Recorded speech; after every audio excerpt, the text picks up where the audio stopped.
Very quick video today, updating, again, the new rules that came into force at the beginning of the year, specifically the new rule on having a green flashing light when flying at night. At the time, there was a lot of discussion about the Mini 4 Pro and the Mini 5 Pro and the fact that their green lights automatically turn off when you hit record, therefore failing to fulfill this new rule. There was also some discussion on some of the other YouTube channels that, given the lack of specifications regarding the actual green light itself, that the fact that it didn't actually flash when recording wasn't technically breaking the rules, so you were still good to fly your Mini 5 Pro regardless. Alas, the CAA have now clarified their less than clear rule with today's Skywise notification, stating very clearly in a section called Continuous Operation of the Light During Flight, where it states the green flashing light must remain active at all times during the night flight. And if the light deactivates for any reason, i.e. when recording, then the remote pilot cannot continue to comply with the operational requirement. Clear enough, I guess, although they then go on to reiterate the point that just because the manufacturing specifications for C0 and UK0 models don't actually require a green flashing light to be fitted on the drone, you do still need a green flashing light if you want to fly any model at night.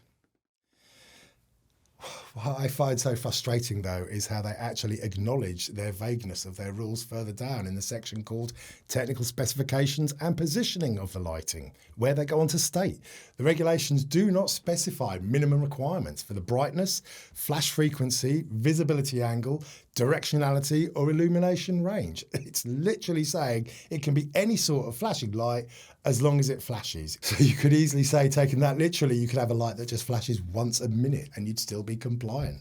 You could almost argue that having it switch off for a brief period when recording doesn't actually break the rule because there is no rule on how often it should flash.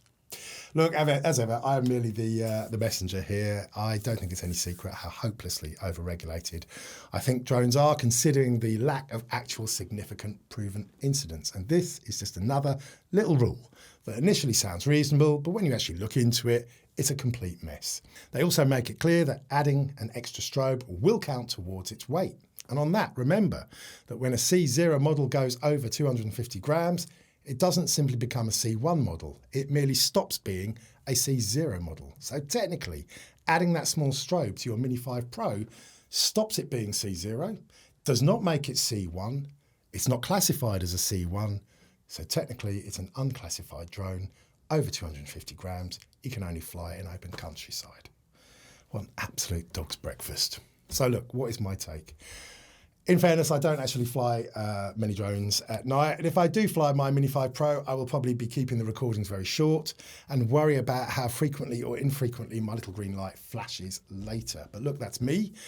You have to do what you think is right. It's your flight at the end of the day. But look, ultimately, given that they have got no rules on where the light needs to be and how often it should flash, this is a rule that I think would just break down if pushed. But look, as I say, that's just my personal opinion. Don't shoot the messenger, don't hit the thumbs down. That just tells YouTube you hate me. Hit the thumb up, let the video, to help the video along.